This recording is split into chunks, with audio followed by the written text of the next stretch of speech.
लेना, वो दलित है सर। दलितों को ऐसे अवमान नहीं कर सकता है, वो दलित है।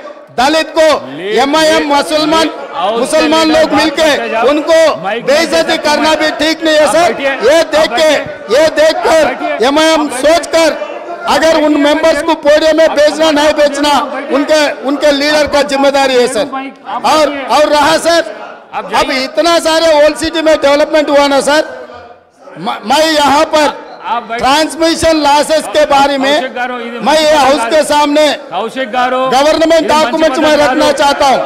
Hyderabad south 43% transmission losses, Siddipet division 61.37% transmission losses, Gajwel division 50.29 transmission losses.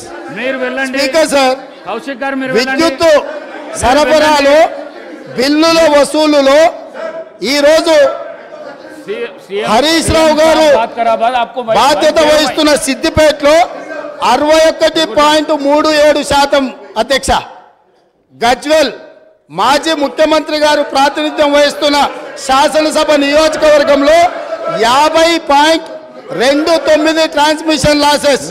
ఇప్పటి వరకు అక్బరుద్దీన్ ఓవైసీ గారు ఏదైతే చెప్తున్నారో హైదరాబాద్ సౌత్ నుంచి 43% ట్రాన్స్మిషన్ లాసెస్। ఈ రాష్ట్రంలో అత్యధికంగా విద్యుత్ వినియోగం చేసే దాంట్లో బిల్లులు ఎగవేసిన దాంట్లో మొదటి స్థానం సిద్దిపేట ఉంది, రెండవ స్థానంలో గజ్వేల్ ఉంది, మూడవ స్థానంలో హైదరాబాద్ సౌత్ ఉంది। ఈ ముగ్గురు లీడర్లే 10 సంవత్సరాలు తెలంగాణ రాష్ట్రాన్ని పరిపాలించి విద్యుత్ బకాయిలు చెల్లించక మొండి బకాయిలల్లా సిద్దిపేట, గజ్వేల్, హైదరాబాద్ సౌత్ ఉన్నది అధ్యక్ష। ఈ రోజు మొత్తం విద్యుత్ రంగమే దివాలా తీయడానికి, అప్పుల పాలు కావడానికి ఈ 3 ప్రాంతాల నుంచి బిల్లులు చెల్లించకపోవడం వల్ల ఈ రోజు ఈ పరిస్థితి దాపురించింది।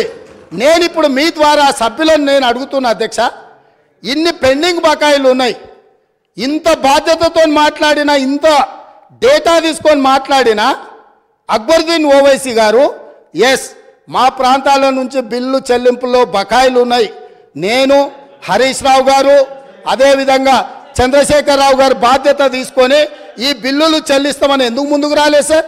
ఇది పద్ధతే సార్? అదే